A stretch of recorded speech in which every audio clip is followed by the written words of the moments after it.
भक्त बंधु, महादेव जी की इस अमर कथा सुनने के बाद आपने अपने जीवन में चाहे कितने भी पाप किए या अनजाने में कोई पाप हो गया हो तो वे सारे पाप समाप्त हो जाएंगे। इस कथा को सुनने से भगवान शिव आपके परिवार पर प्रसन्न रहते हैं और उनकी विशेष कृपा रहती है। आज की ये शिव कथा कोई साधारण कथा नहीं है। ये भगवान शिव द्वारा माता पार्वती को दिया गया वो रहस्यमयी उपदेश है जिसमें पाप, पुण्य, कर्म और मोक्ष चारों का सत्य छिपा है। भक्त बंधुओं, माता पार्वती ने भगवान शिव से पूछा था, हे नाथ, मनुष्य को उसके कर्मों का फल कब और कैसे मिलता है? कई लोग बुरे कर्म करके भी सुखी क्यों रहते हैं और कई अच्छे कर्म करने के बाद भी कष्ट क्यों भोगते हैं? तब भगवान शिव ने जो उत्तर दिया वो सुनकर स्वयं देवी पार्वती भी क्षण भर के लिए मौन हो गई। भक्त बंधुओं, भगवान शिव कहते हैं, हर कर्म लिखा जाता है, हर श्वास गिनी जाती है और हर आत्मा का मार्ग पहले से तय होता है, लेकिन उसे बदला भी जा सकता है और वो मार्ग बदलता है कथा, भक्ति और शिव नाम से। इसी कारण भक्त बंधुओं, जो व्यक्ति इस शिव कथा को श्रद्धा और धैर्य के साथ अंत तक सुन लेता है, उसके जीवन के अदृश्य बंधन टूटने लगते हैं। उसके ऊपर से अज्ञात भय, बार बार आने वाली बाधाएं और मन की बेचैनी धीरे धीरे समाप्त होने लगती है। लेकिन भक्त बंधुओं, यही वो स्थान है जहाँ अधिकतर लोग पीछे हट जाते हैं। कथा लंबी लगने लगती है, मन भटकने लगता है और व्यक्ति बीच में ही इसे छोड़ देता है, जबकि शास्त्रों में स्पष्ट कहा गया है, जो भक्त किसी पावन शिव कथा को बीच में छोड़ देता है वो जाने अनजाने आध्यात्मिक पाप का भागी बनता है, क्योंकि अधूरी कथा अधूरी साधना बन जाती है। भक्त बंधुओं, इसीलिए ये कथा हर किसी के लिए नहीं होती, ये केवल उनके लिए होती है जो सच में शिव को जानना चाहते हैं। और मुझे पूरा विश्वास है कि आप उन्हीं भक्तों में से हैं। आप दिखावे के नहीं, अंतरात्मा से जुड़े भक्त हैं। कहा जाता है भक्त बंधुओं, जो इस शिव कथा को अंत तक सुन लेता है उसे इसी जन्म में शिव कृपा का अनुभव होने लगता है और उसका मार्ग शिव धाम की ओर धीरे धीरे खुलने लगता है। तो भक्त बंधुओं, इस पावन कथा को आरंभ करने से पहले भगवान शिव का नाम स्मरण करना अत्यंत आवश्यक है। आप सभी कमेंट में हर हर महादेव अवश्य लिखें, क्योंकि शिव नाम से ही ये कथा जागृत होती है। अब अपने मन को स्थिर कीजिए, विचारों को शांत कीजिए और शिव नाम को हृदय में बसाइए। आइए भक्त बंधुओं, अब हम आरंभ करते हैं भगवान शिव की इस गूढ़, रहस्यमयी और कल्याणकारी कथा को। उत्तर भारत की पावन और हरी भरी भूमि पर भोजपुर नाम का एक अत्यंत समृद्ध और विशाल राज्य स्थित था। ये राज्य अपनी प्राकृतिक सुंदरता, बहती हुई निर्मल नदियों और ऊंचे पर्वतों के लिए जाना जाता था। परंतु इस राज्य का वैभव इसके शासक के व्यवहार के कारण फीका पड़ता जा रहा था। भोजपुर की गद्दी पर राजा चैतन्य का शासन था। राजा चैतन्य जन्म से एक ब्राह्मण था, जिसके कारण समाज में उसका स्थान अत्यंत पूजनीय होना चाहिए था, किंतु उसका स्वभाव और उसके कर्म किसी भयानक राक्षस से कम नहीं थे। शास्त्र कहते हैं कि ब्राह्मण का धर्म ज्ञान बांटना और करुणा का संचार करना है, परंतु राजा चैतन्य ने इन सभी आदर्शों को त्याग कर अधर्म का मार्ग चुन लिया था। उसके महल की दीवारें प्रजा की चीखों और राजा के अट्टहासों से गूंजती रहती थीं। राजा का दिन सूर्योदय के साथ धर्म चर्चा से नहीं, बल्कि मदिरा के प्यालों और क्रूर योजनाओं के साथ शुरू होता था। वो राज्य की भोली भाली जनता पर ऐसे ऐसे कर लगाता था कि गरीब किसान भूखे मरने पर मजबूर हो जाते थे। राजा के मन में दया का लेश मात्र भी अंश नहीं था। वो ऊंचे सिंहासन पर बैठकर केवल अपने अहंकार की तुष्टि करता था और जो भी उसके मार्ग में आता उसे मृत्युदंड या कोड़ों की मार सहनी पड़ती थी। राजा चैतन्य का शरीर बलशाली था, पर उसकी आत्मा अंधकार में डूबी हुई थी। एक समय की बात है, ग्रीष्म ऋतु की दोपहर थी और राजा चैतन्य अपने सैनिकों और मंत्रियों के साथ शिकार खेलने के उद्देश्य से घने जंगल की ओर निकला। जंगल के शांत वातावरण में पक्षियों का कलरव गूंज रहा था और प्रकृति अपनी छटा बिखेर रही थी, लेकिन राजा के मन में केवल रक्त और हिंसा का विचार चल रहा था। चलते चलते उसकी दृष्टि एक झाड़ी के पीछे पड़ी, जहाँ एक हिरणी अपने छोटे से शावक को दुलार रही थी। वो नन्हा हिरण अपनी माँ के साथ खेल रहा था और उसे इस बात का तनिक भी आभास नहीं था कि कुछ ही दूरी पर काल साक्षात खड़ा है। राजा चैतन्य ने अपना धनुष उठाया और उसकी आंखों में एक क्रूर चमक आ गई। उसने सोचा कि आज इस कोमल हिरण के बच्चे का मांस उसके भोजन की शोभा बढ़ाएगा। मंत्रियों ने धीरे से समझाने का प्रयास भी किया कि महाराज, ये तो अभी बच्चा है, इसे छोड़ दिया जाए, परंतु राजा ने क्रोधित होकर उन्हें चुप करा दिया। उसने क्रूरतापूर्वक उस नन्हे शावक को उसकी माँ से छीन लिया। हिरणी अपनी करुण आंखों से अपने बच्चे के लिए विनती करती रही। वो बेचारी बेजुबान जानवर राजा के घोड़े के पीछे भागती रही, लेकिन पत्थर दिल राजा चैतन्य का मन नहीं पसीजा। उसने उस अबोध प्राणी को मारकर अपने रसोइयों को दे दिया और उस रात बड़े चाव से उसका मांस खाया। इस घटना के बाद राजा की राक्षसी प्रवृत्ति और अधिक बढ़ गई। उसके भीतर का मनुष्य पूरी तरह मर चुका था और अब वहाँ केवल एक क्रूर शिकारी जीवित था, जो अपनी भूख मिटाने के लिए किसी भी हद तक जा सकता था। जैसे जैसे समय बीतता गया, राजा चैतन्य के अत्याचारों की सीमा लांघती चली गई। उसने अब अपने राज्य के छोटे छोटे मासूम बच्चों को भी नहीं बख्शा। उसने आदेश दिया कि राज्य के सभी स्वस्थ बच्चों को कठिन परिश्रम के कार्यों में लगाया जाए। जिन हाथों में कलम और खिलौने होने चाहिए थे, उन नन्हे हाथों में भारी पत्थर और औजार थमा दिए गए। तपती धूप में वे बच्चे श्रम करते और यदि कोई बच्चा थकान से गिर जाता तो राजा के सिपाही उन पर कोड़े बरसाते। राजा स्वयं खिड़कियों से ये दृश्य देखकर प्रसन्न होता था। शाम होते ही वो मदिरा के नशे में डूब जाता और भोग विलास के अनेक भागों में व्यस्त रहता। उसे अपने कुल और अपनी मर्यादा का कोई ध्यान नहीं रहा।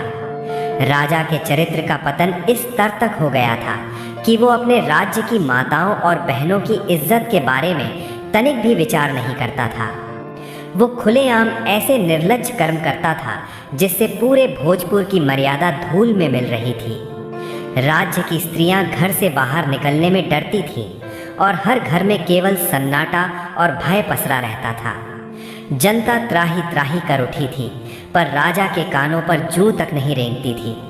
वो समझता था कि उसकी शक्ति अमर है और कोई उसका कुछ नहीं बिगाड़ सकता। भोजपुर के एक छोटे से कोने में मोहन नाम का एक अत्यंत निर्धन किसान रहता था। मोहन सीधा साधा और ईमानदार व्यक्ति था, जो अपनी पत्नी गीता के साथ एक छोटी सी झोपड़ी में निवास करता था। मोहन ने कड़ी मेहनत और पसीने से अपने खेत में फसल उगाई थी। वो उम्मीद लगाए बैठा था कि इस बार की फसल बेचकर वो अपनी पत्नी के लिए नए वस्त्र खरीदेगा और घर की टूटी छत ठीक करवाएगा। फसल तैयार हो चुकी थी और सुनहरी बालियां हवा में झूम रही थी। तभी राजा चैतन्य की कुदृष्टि उस खेत पर पड़ी। राजा ने अपने सैनिकों को आदेश दिया कि इस खेत की पूरी अन्न राशि और पूरी भूमि राजकोष के नाम कर दी जाए।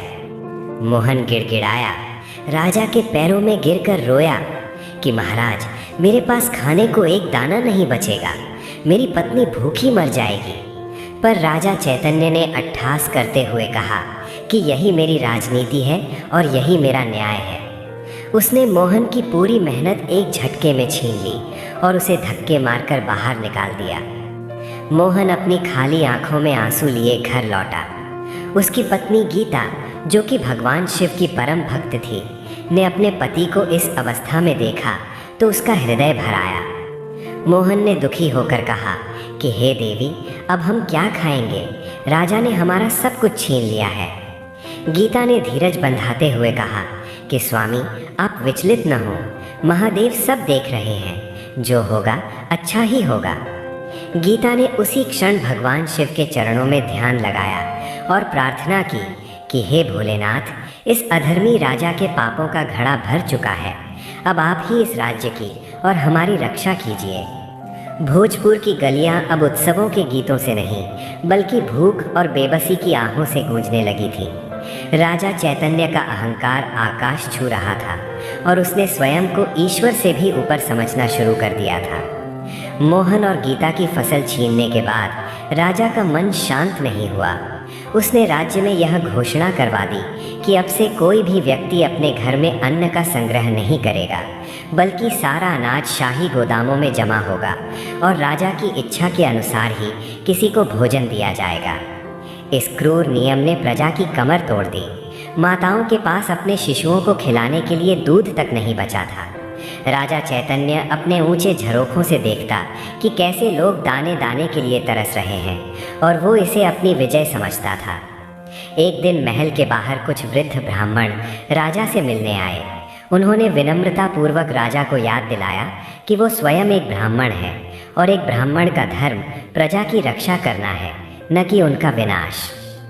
राजा चैतन्य ने उनकी बात सुनकर उपहास किया और क्रोध में आकर अपने सैनिकों को आदेश दिया कि इन वृद्धों को कारागार में डाल दिया जाए और इन्हें भोजन के स्थान पर केवल जल दिया जाए। राजा की यह निर्दयता देखकर पूरा राज्य थर्रा उठा। इधर मोहन और गीता की कुटिया में सन्नाटा पसरा था, परंतु उस सन्नाटे में भी अटूट श्रद्धा की एक लौ जल रही थी। मोहन भूख से व्याकुल होकर कभी कभी अपना धैर्य खो देता था। वो अपनी पत्नी गीता से कहता कि हे प्रिय, जिस ईश्वर की तुम दिन रात पूजा करती हो, क्या उन्हें हमारा दुख दिखाई नहीं देता? क्या वे उस पापी राजा को दंड नहीं देंगे जिसने हजारों घरों के चिराग बुझा दिए हैं? गीता, जिसका मुखमंडल शिव की भक्ति से सदा दीप्तिमान रहता था, शांत स्वर में उत्तर देती कि स्वामी, महादेव की लाठी में आवाज नहीं होती, पर उसका प्रहार अचूक होता है। पाप का घड़ा जब तक पूरी तरह भर नहीं जाता, तब तक ईश्वर प्रतीक्षा करते हैं, ताकि जब न्याय हो तो वो संपूर्ण हो। गीता प्रतिदिन मिट्टी का एक शिवलिंग बनाती, उस पर बेलपत्र चढ़ाती और घंटों मौन रहकर प्रार्थना करती। उसकी आंखों से निकलने वाले आंसू महादेव के चरणों को पखारते थे। उसे अटूट विश्वास था कि राजा चैतन्य का अंत निकट है और महादेव स्वयं कोई मार्ग निकालेंगे। उधर महल में राजा चैतन्य ने अधर्म की नई सीमाएं तय कर दी थीं। उसने राज्य की पवित्र कन्याओं को बलपूर्वक महल में दासियां बनाने का आदेश दिया। पूरे राज्य में हाहाकार मच गया। पिता अपनी पुत्रियों को बचाने के लिए उन्हें गुप्त स्थानों पर छुपाने लगे, पर राजा के गुप्तचर हर कोने से मासूमों को घसीट कर ले आते थे। राजा की सभा अब नीति और न्याय की जगह सुरा और सुंदरी का अड्डा बन चुकी थी। एक रात्रि जब अंधकार गहरा था और सारा संसार निद्रा में मग्न था, राजा चैतन्य अपने रेशमी बिस्तरों पर लेटा हुआ था। उसने उस दिन अत्यधिक मदिरा का सेवन किया था और उसे लग रहा था कि वो संसार का सबसे सुखी और शक्तिशाली व्यक्ति है। लेकिन जैसे ही उसकी आंखें लगीं, उसे एक ऐसा स्वप्न आया जिसने उसकी आत्मा को झकझोर कर रख दिया। राजा ने देखा कि वो एक अंतहीन काले मार्ग पर अकेला चल रहा है। वहाँ की हवा में सड़न और रुदन की गंध थी। अचानक उसे कुछ भयानक आकृति वाले पुरुष दिखाई दिए, जिनके शरीर विशाल थे और आंखें दहकते अंगारों जैसी थीं। वे यमदूत थे। राजा ने देखा कि वे दूत लोहे की तपती हुई जंजीरों से उन लोगों को खींच रहे हैं जिन्होंने पृथ्वी पर पाप किए थे। राजा चैतन्य ने स्वप्न में देखा कि उसे एक विशाल कढ़ाई की ओर ले जाया जा रहा है, जिसमें खौलता हुआ तेल भरा था। उसने देखा कि वहाँ वही लोग थे जिन्हें उसने प्रताड़ित किया था। वे सब यमदूतों के साथ खड़े उसे देख रहे थे। एक यमदूत ने चिल्लाकर कहा कि देखो, ये वही पापी राजा है जिसने मासूमों का अन्न छीना और निर्दोषों का रक्त बहाया। आज इसकी सजा का समय आ गया है। स्वप्न में राजा ने अपनी पीठ पर भारी कोड़ों की मार महसूस की। उसे ऐसा लगा जैसे हजारों बिच्छू एक साथ उसके शरीर को डंक मार रहे हों। वो चीखना चाहता था, पर उसका गला रुंध गया था। उसे अपनी आंखों के सामने उन बच्चों के चेहरे दिखाई देने लगे जिन्हें उसने कठिन श्रम में झोंक दिया था। राजा की नींद अचानक एक भयानक चीख के साथ खुल गई। उसका पूरा शरीर पसीने से तरबतर था और उसका हृदय इतनी तेजी से धड़क रहा था मानो छाती फाड़कर बाहर निकल आएगा। उसने अपने चारों ओर देखा। वो अपने सुरक्षित कक्ष में ही था, पर वो डर अब उसके भीतर घर कर चुका था। उसने पानी पीने के लिए हाथ बढ़ाया, पर उसके हाथ कांप रहे थे। उसे महसूस हुआ कि कक्ष के कोनों में कोई खड़ा उसे घूर रहा है। उस रात के बाद राजा चैतन्य की रातों की नींद और दिन का चैन गायब हो गया। वो जब भी आंखें बंद करता, उसे वही भयानक यमलोक के दृश्य दिखाई देते। उसे सुनाई देता कि कोई उसे पुकार रहा है और कह रहा है कि चैतन्य, तेरे कर्मों का हिसाब हो चुका है, अब चलने के लिए तैयार हो जा। उसकी भूख मर गई और उसका बलशाली शरीर धीरे धीरे ढलने लगा। वो जो पहले अट्टहास करता था, अब परछाइयों से भी डरने लगा था। उसने अपने कक्ष में दर्जनों मशालें जलवा दी ताकि कहीं भी अंधेरा न रहे, पर उसके मन का अंधेरा दूर नहीं हो रहा था। राजा को लगने लगा कि उसकी मृत्यु निकट है और जो कुछ उसने कमाया है वो उसे नर्क की आग से नहीं बचा पाएगा। अगले दिन सुबह राजा ने अत्यंत व्याकुल होकर अपने महामंत्री को बुलाया। महामंत्री ने जब राजा की स्थिति देखी तो वो दंग रह गया। राजा की आंखें धसी हुई थीं और चेहरा पीला पड़ चुका था। राजा ने कांपती आवाज़ में कहा कि मंत्री, मुझे बचा लो, मुझे यमदूत दिखाई दे रहे हैं, मुझे वे तपते हुए तेल के कड़ाहे डरा रहे हैं। मैंने जो पाप किए हैं, क्या उनका कोई अंत नहीं है? क्या कोई ऐसा मार्ग नहीं जिससे मुझे इन भयानक सपनों से मुक्ति मिल सके? महामंत्री, जो भीतर ही भीतर राजा के कुकर्मों से दुखी था, ने एक अवसर देखा। उसने कहा कि महाराज, आपके कर्मों का बोझ बहुत भारी हो चुका है और साधारण मनुष्य इसका समाधान नहीं कर सकता। हमारे राज्य की उत्तर दिशा के घने जंगल में एक सिद्ध साधु रहते हैं। वे त्रिकालदर्शी हैं और महादेव के अनन्य भक्त हैं। यदि कोई आपको इस संकट से निकाल सकता है तो वो केवल वही महात्मा है।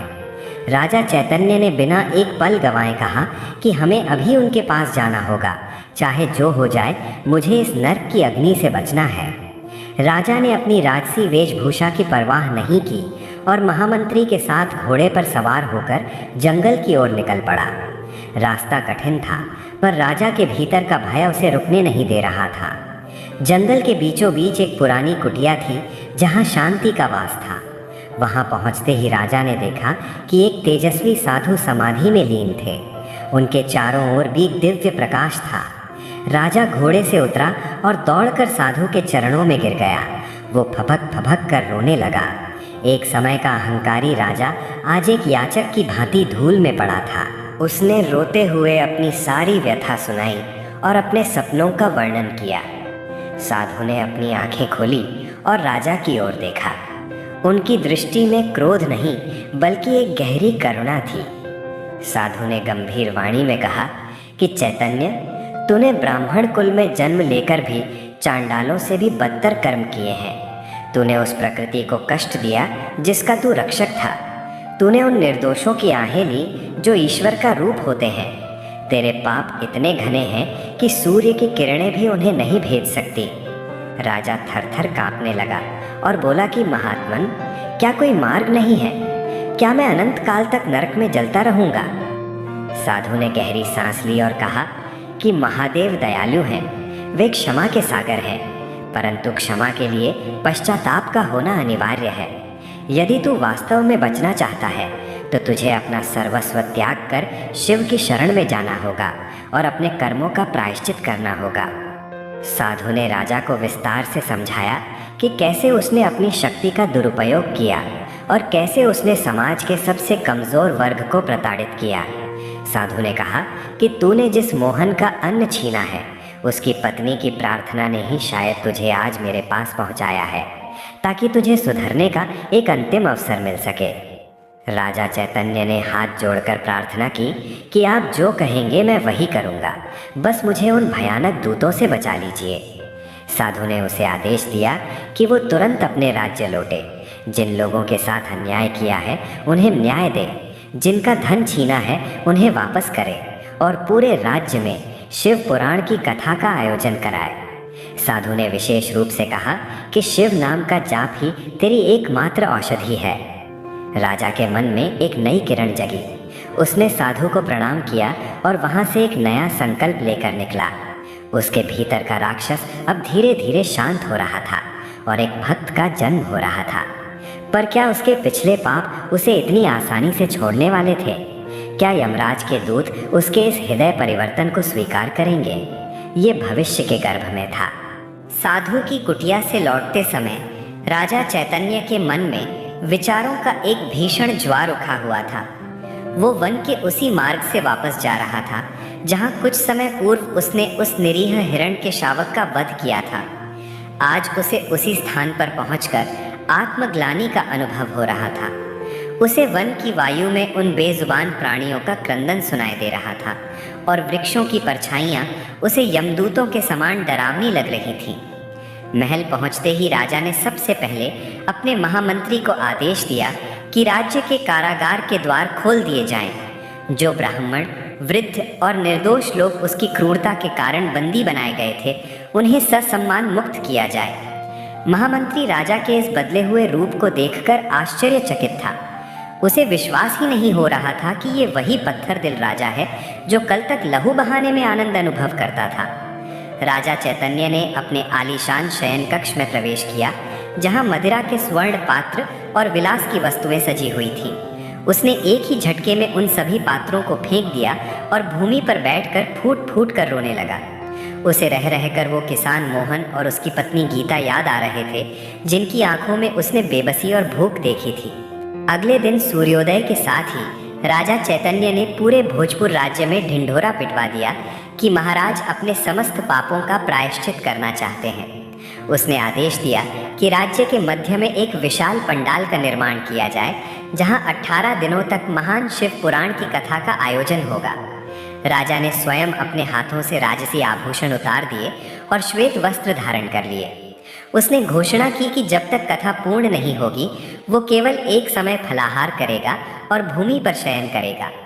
प्रजा के लिए ये किसी चमत्कार से कम नहीं था।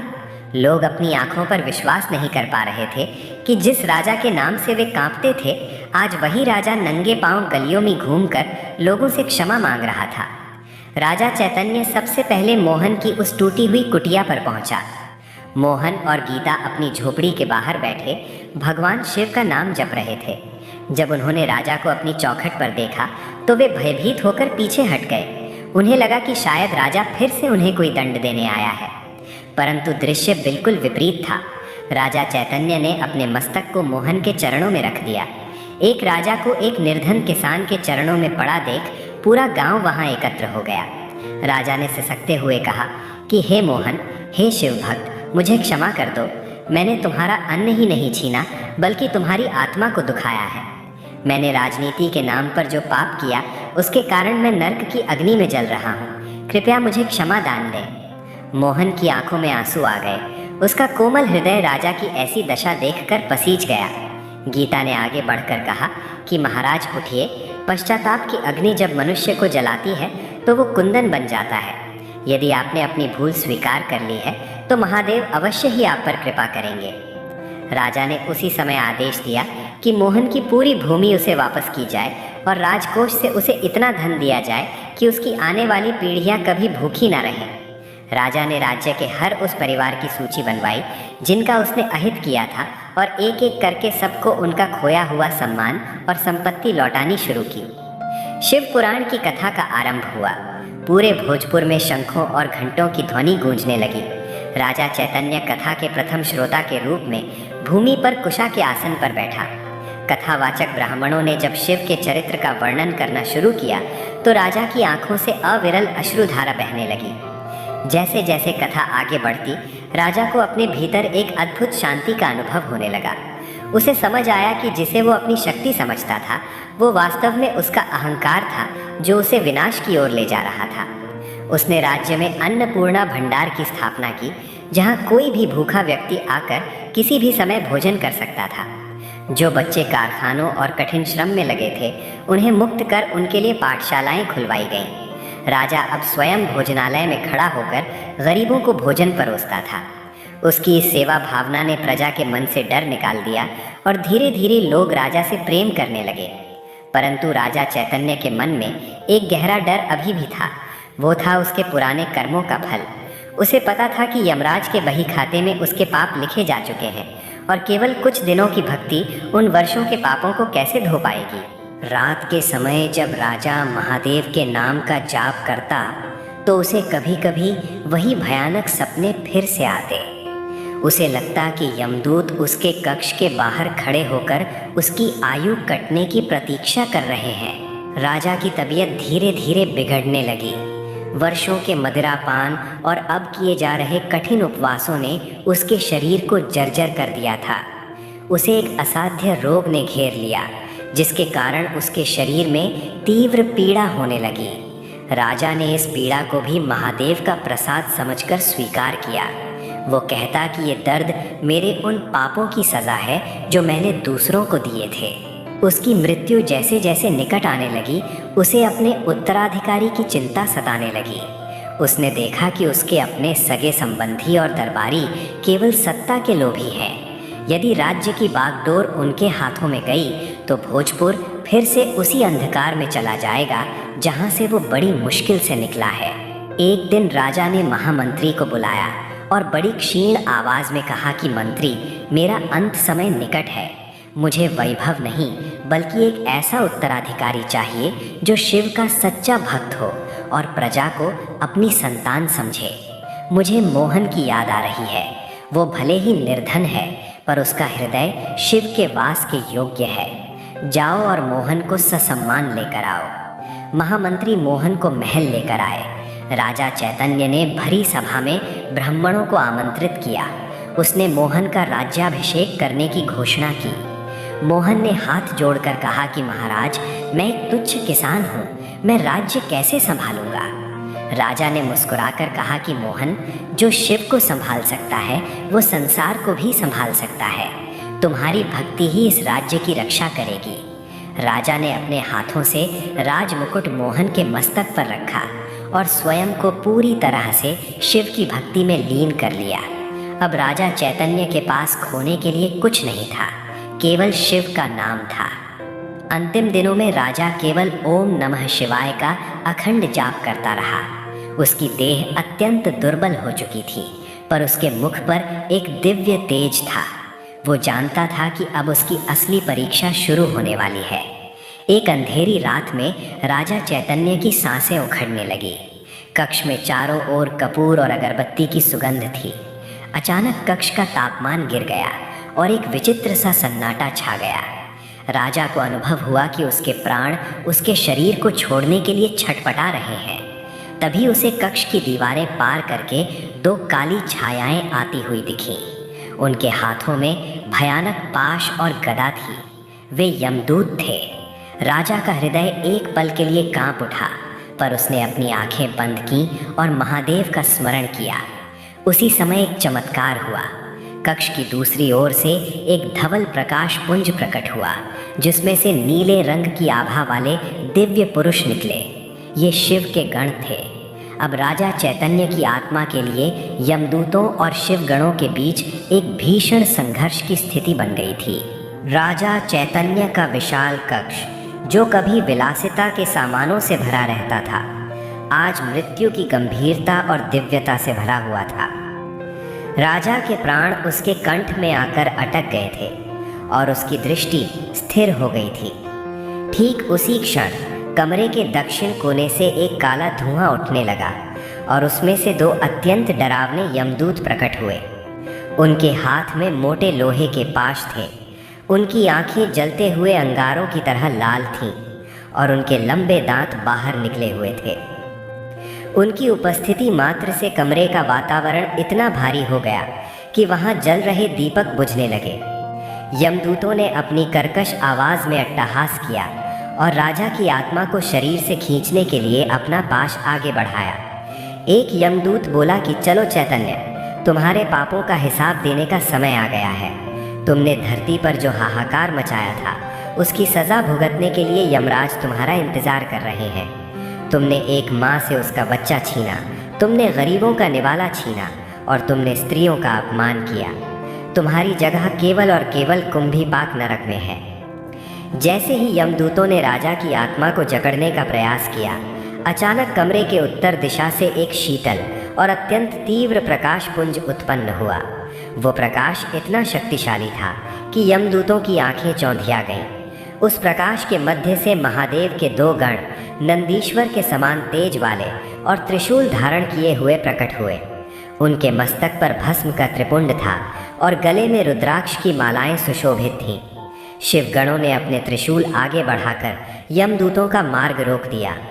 एक शिवगण ने गंभीर और मधुर स्वर में कहा कि रुक जाओ यम के दूतों, इस आत्मा पर अब तुम्हारा कोई अधिकार नहीं है। ये जीव अब कैलाशपति महादेव की शरण में है, इसे तुम यमलोक नहीं ले जा सकते। यमदूत ये सुनकर क्रोध से भर गए और बोले कि तुम कैसी बातें कर रहे हो? क्या तुम इसके पापों की सूची भूल गए? चित्रगुप्त के बही खाते में इसके नाम के आगे केवल काले अक्षर लिखे हैं। इसने अपने जीवन का अधिकांश समय अधर्म में व्यतीत किया है। जो व्यक्ति जीवन भर पाप करे वो अंत में केवल थोड़े से जप से कैसे मुक्त हो सकता है? न्याय की वेदी पर इसके पाप पुण्य से कहीं अधिक भारी हैं। शिवगणों ने शांत भाव से उत्तर दिया कि यमदूतों, तुम केवल कर्मों की गणना कर रहे हो, पर तुम शिव की करुणा को नहीं जानते। जिस क्षण इस राजा ने साधु के चरणों में गिरकर पश्चाताप किया, उसी क्षण इसके आधे पाप भस्म हो गए थे और फिर इसने अपना राजपाट त्याग कर एक शिव भक्त को गद्दी सौंपी। ये कोई साधारण पुण्य नहीं है।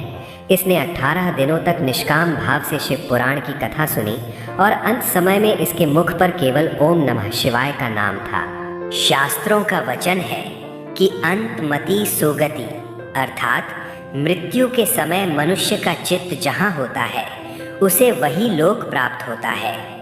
राजा चैतन्य ने अपने अंतिम क्षणों में स्वयं को पूरी तरह शिव को समर्पित कर दिया था, इसलिए अब ये शिव का अंश बन चुका है। यमदूत चिल्लाए कि ये तो सरासर अन्याय है। अगर ऐसा ही होने लगा तो पृथ्वी पर हर पापी जीवन भर पाप करेगा और अंत में शिव का नाम लेकर बच जाएगा। समाज में व्यवस्था कैसे बनी रहेगी?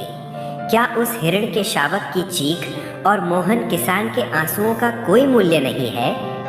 यमदूतों और शिव गणों के बीच ये विवाद बढ़ता गया।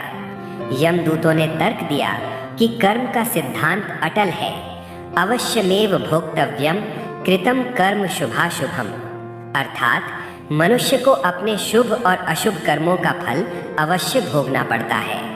राजा ने अपनी शक्ति के मद में आकर मानवता को कुचला था, इसलिए इसे यमलोक की यातनाएं सहनी ही पड़ेंगी। शिवगणों ने मुस्कुराकर कहा कि तुम्हारा तर्क उचित है, परंतु तुम ये भूल रहे हो कि प्रायश्चित की अग्नि में बड़े से बड़े पाप जलकर राख हो जाते हैं। राजा चैतन्य ने न केवल नाम जपा, बल्कि उसने उन लोगों से व्यक्तिगत रूप से क्षमा मांगी जिनका उसने अहित किया था। उसने अपना सर्वस्व दान कर दिया। उसकी आत्मा अब उस मलिनता से मुक्त हो चुकी है जिसे तुम देख रहे हो। जैसे अग्नि में तपने के बाद मैला सोना भी शुद्ध हो जाता है, वैसे ही पश्चाताप की अग्नि ने चैतन्य को शुद्ध कर दिया है। संघर्ष बढ़ता देख वहाँ की स्थिति तनावपूर्ण हो गई। यमदूत हार मानने को तैयार नहीं थे और शिवगण अपने स्वामी के आदेश का पालन करने के लिए अडिग थे। राजा चैतन्य की आत्मा, जो अब एक सूक्ष्म शरीर में थी, अपनी आंखों के सामने ये दृश्य देख रही थी। उसे अपने पुराने पाप याद आ रहे थे और उसे यमदूतों की बातें सुनकर आत्मग्लानि हो रही थी। उसे लग रहा था कि वो वास्तव में नरक के ही योग्य है।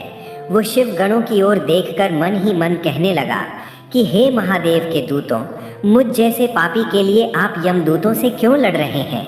मैंने तो वास्तव में बहुत बुरे कार्य किए हैं। तभी उसे एक शांत और दिव्य वाणी सुनाई दी, जो केवल उसे सुनाई दे रही थी। वो आवाज़ कह रही थी कि चैतन्य, डरो मत। तुमने अज्ञानता में पाप किए, पर तुमने ज्ञान मिलने पर उसे सुधारा भी। महादेव केवल भक्ति के भूखे हैं। तुम्हारी सच्ची तड़प ने कैलाश के सिंहासन को हिला दिया है। अब तुम निर्भय हो जाओ। उधर यमदूतों ने अंतिम प्रयास के रूप में अपना पाश राजा की आत्मा की ओर फेंका, पर शिवगणों ने अपने त्रिशूल के एक ही स्पर्श से उस पाश को छिन्न भिन्न कर दिया। शिवगणों के तेज से यमदूतों का शरीर झुलसने लगा। उन्हें समझ आ गया कि वे महादेव की शक्ति के सामने नहीं टिक पाएंगे। शिवगणों ने कहा कि यदि तुम्हें अभी भी संदेह है तो चलो हम स्वयं धर्मराज यमराज के पास चलते हैं और उन्हीं से इसका निर्णय करवाते हैं। यमदूत सहमत हो गए। वे राजा चैतन्य की आत्मा को लेकर अंतरिक्ष की ओर बढ़ चले। एक ओर भयावह अंधकारमय यमलोक का मार्ग था और दूसरी ओर शीतल श्वेत प्रकाश से भरा शिवलोक का मार्ग। राजा की आत्मा बीच में थी। वो देख रहा था कि कैसे ब्रह्मांड के विभिन्न लोकों को पार करते हुए वे आगे बढ़ रहे हैं। रास्ते में उसे कई ऐसी आत्माएं मिली जो अपने कर्मों के अनुसार विभिन्न योनियों में जा रही थीं। अंततः वे यमराज की सभा में पहुंचे, जहां न्याय के देवता भैंसे पर सवार होकर विराजे थे। यमराज की सभा का दृश्य अत्यंत भव्य और डरावना था। वहां बड़े बड़े कड़ाहों में आग जल रही थी और चित्रगुप्त एक विशाल पुस्तक लेकर बैठे थे।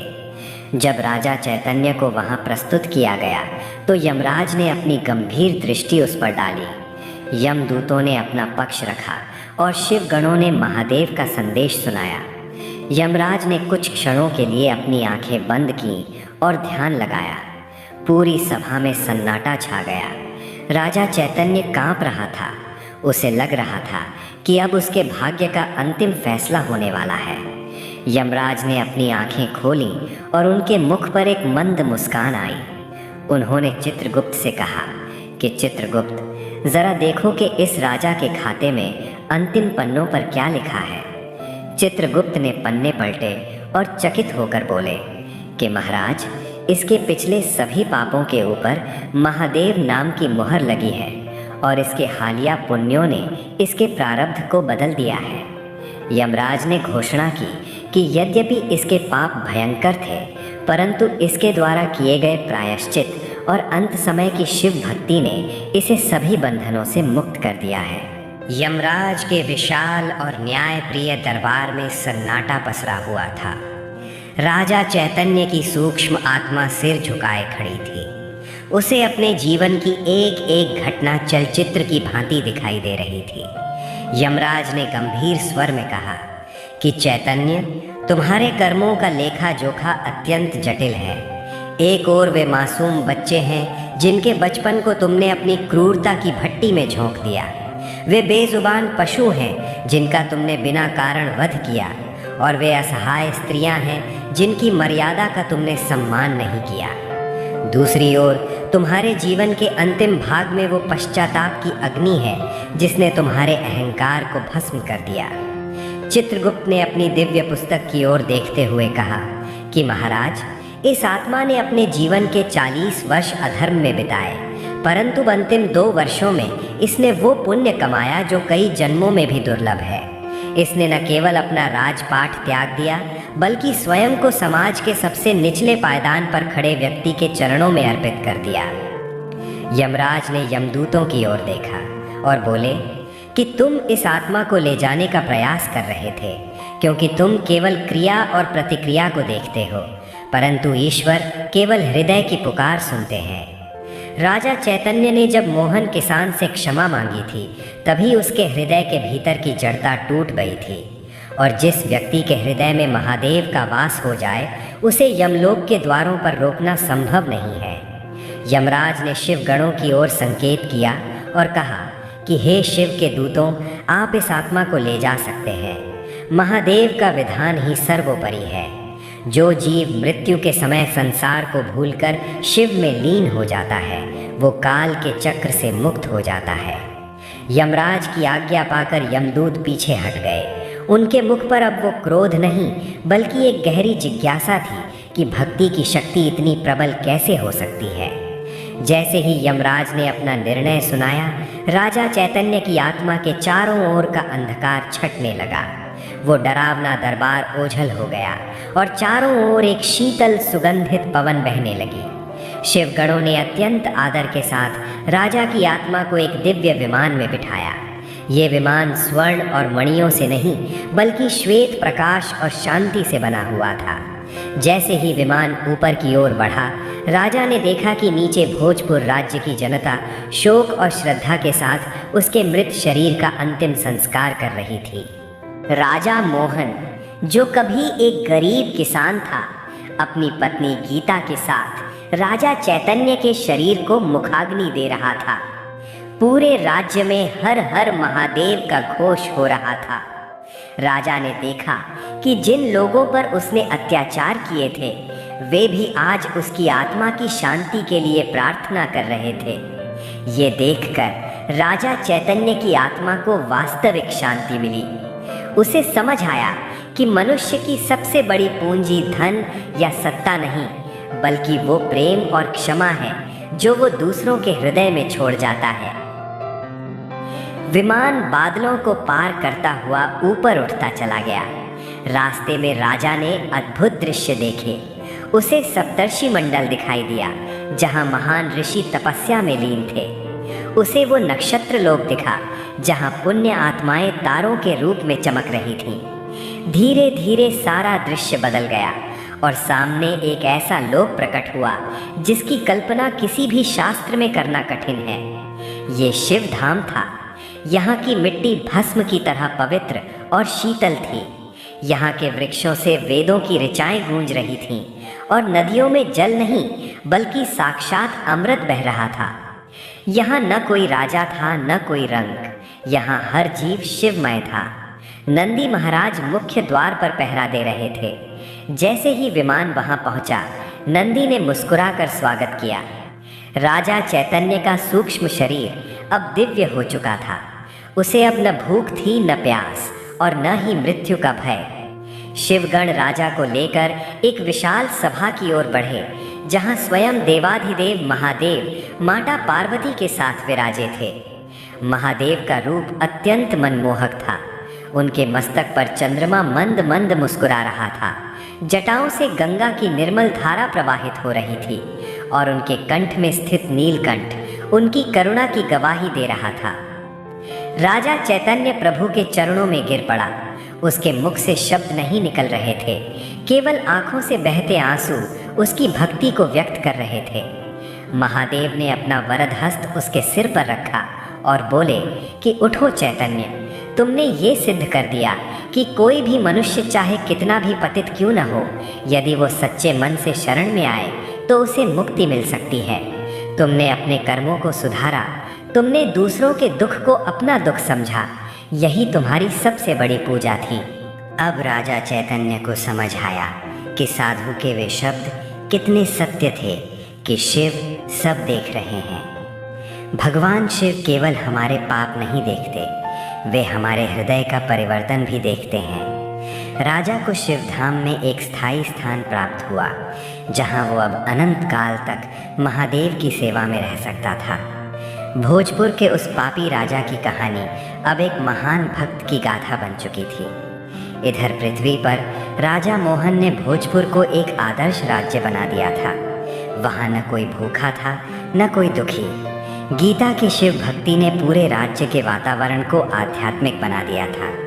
लोग सदियों तक राजा चैतन्य के जीवन की चर्चा करते रहे कि कैसे एक क्रूर राक्षस जैसी प्रवृत्ति वाला व्यक्ति भी महादेव की कृपा से देवता बन गया। ये कथा हमें सिखाती है कि समय रहते जाग जाना ही बुद्धिमानी है। चाहे हमने अनजाने में कितने भी पाप किए हों, यदि हम आज से ही अच्छे कर्म, दूसरों की सेवा और ईश्वर का नाम लेना प्रारंभ कर दें तो हमारा भी कल्याण निश्चित है। शिवधाम की दिव्यता में डूबे हुए राजा चैतन्य को अब समय और काल का बोध नहीं रहा था। वहाँ न दिन था न रात, बस एक शाश्वत प्रकाश था जो आत्मा को तृप्ति प्रदान करता था। महादेव की उपस्थिति में उसे वो परम सुख प्राप्त हुआ था जिसकी उसने कभी स्वप्न में भी कल्पना नहीं की थी। परंतु महादेव की माया निराली है। एक दिन भगवान शिव ने चैतन्य को अपने समीप बुलाया और मंद मुस्कान के साथ कहा कि चैतन्य, यद्यपि तुम अब मेरे धाम के निवासी हो, परंतु तुम्हारी जीवन गाथा मृत्युलोक के प्राणियों के लिए एक महान सीख है। जो लोग अधर्म के मार्ग पर चल रहे हैं उन्हें ये जानना आवश्यक है कि हृदय परिवर्तन की शक्ति क्या होती है। चैतन्य ने हाथ जोड़कर प्रार्थना की कि हे प्रभु, मैं तो आपका तुच्छ सेवक हूँ, मेरी क्या बिसात कि मैं संसार को कुछ सिखा सकूँ। ये तो आपकी करुणा है जिसने मुझे नर्क के द्वारों से खींचकर अपने चरणों में स्थान दिया। महादेव ने उसे आशीर्वाद दिया कि तुम्हारी ये कथा युगों युगों तक सुनी जाएगी और जो भी इसका श्रवण करेगा उसके भीतर धर्म का अंकुर फूटेगा। इधर मृत्युलोक में भोजपुर राज्य की काया पूरी तरह पलट चुकी थी। राजा मोहन, जो कभी अपनी फसल छिन जाने पर दाने दाने को मोहताज था, आज एक न्यायप्रिय और धर्मनिष्ठ शासक के रूप में प्रतिष्ठित था। उसकी पत्नी गीता, जो पहले केवल अपनी छोटी सी कुटिया में शिव की आराधना करती थी, अब पूरे राज्य की माताओं और बहनों के लिए प्रेरणा का स्रोत बन गई थी। मोहन ने गद्दी संभालते ही सबसे पहला कार्य ये किया कि राजा चैतन्य द्वारा बनाए गए सभी क्रूर कानूनों को समाप्त कर उसने राज्य के करों को इतना कम कर दिया कि किसान खुशी खुशी अपनी उपज का एक छोटा सा हिस्सा राजकोष में देने लगे। मोहन स्वयं साधारण वस्त्र पहनता और अपनी प्रजा के बीच जाकर उनके दुख दर्द सुनता था। उसने राज्य की सीमा पर पहरा देने वाले सैनिकों को सख्त निर्देश दिए कि किसी भी राहगीर या गरीब के साथ दुर्व्यवहार न किया जाए। मोहन की सभा में अब चापलूसों और लालची दरबारियों के लिए कोई स्थान नहीं था। उसने उन विद्वान ब्राह्मणों और अनुभवी मंत्रियों को वापस बुलाया जिन्हें राजा चैतन्य ने अपमानित कर निकाल दिया था। राज्य में विद्या और कला का प्रचार प्रसार होने लगा। गीता ने राजमहल के एक विशाल कक्ष को शिव भक्ति केंद्र में बदल दिया था, जहां प्रतिदिन संध्या के समय निर्धन महिलाएं और बच्चे एकत्र होते थे। वहां उन्हें न केवल मुफ्त भोजन मिलता, बल्कि गीता स्वयं उन्हें जीवन के मूल्यों और शिव की महिमा के बारे में बताती थी। भोजपुर की गलियां, जो कभी भय के कारण सूर्यास्त के बाद सूनी हो जाती थीं, अब भजनों और बच्चों की खिलखिलाहट से गूंजती रहती थीं। मोहन को अक्सर राजा चैतन्य की याद आती थी। उसे याद था कि कैसे राजा ने अंत समय में अपनी भूल सुधारने के लिए तड़प दिखाई थी। मोहन ने राज्य के मुख्य द्वार पर राजा चैतन्य की एक भव्य मूर्ति बनवाई, लेकिन वो मूर्ति किसी विजेता राजा की नहीं थी, बल्कि एक याचक की थी जो हाथ जोड़कर शिव के सामने खड़ा था। मूर्ति के नीचे बड़े अक्षरों में लिखवाया गया कि अहंकार पतन का द्वार है और पश्चाताप मोक्ष का मार्ग है। मोहन का मानना था कि आने वाली पीढ़ियां राजा चैतन्य के पापों से ज़्यादा उनके पश्चाताप से सीख लेंगी। एक बार मोहन के मन में विचार आया कि क्या वास्तव में चैतन्य को मुक्ति मिली होगी? क्या महादेव ने इतने बड़े पापी को सच में अपना लिया होगा? उसी रात मोहन के स्वप्न में स्वयं भगवान शिव के गण प्रकट हुए। उन्होंने मोहन को वो दृश्य दिखाया जो यमराज की सभा में घटा था। मोहन ने देखा कि कैसे शिव की भक्ति ने यमदूतों के पाश को निष्फल कर दिया था। शिवगणों ने मोहन से कहा कि हे राजन, संदेह मत करो, महादेव केवल भाव के भूखे हैं। चैतन्य ने अपनी आत्मा को शुद्ध करने के लिए जो कष्ट सहे और जो आंसू बहाए, वे गंगा जल के समान पवित्र थे। मोहन की आंखें खुल गईं और उसने चैन की सांस ली। उसे संतोष हुआ कि उसका पूर्ववर्ती राजा अब सुरक्षित और सुखी है। मोहन ने उसी दिन से संकल्प लिया कि वह अपने राज्य में शिवोत्सव का आयोजन हर मास करेगा, ताकि प्रजा का ध्यान सदैव सत्कर्मों की ओर लगा रहे। भोजपुर में अब फसलों की पैदावार पहले से कहीं अधिक होने लगी थी। अकाल और महामारियां जैसे उस राज्य का मार्ग भूल गई थीं। पड़ोसी राज्यों के राजा, जो कभी चैतन्य की क्रूरता से डरे रहते थे, अब मोहन की सज्जनता के कायल हो गए थे।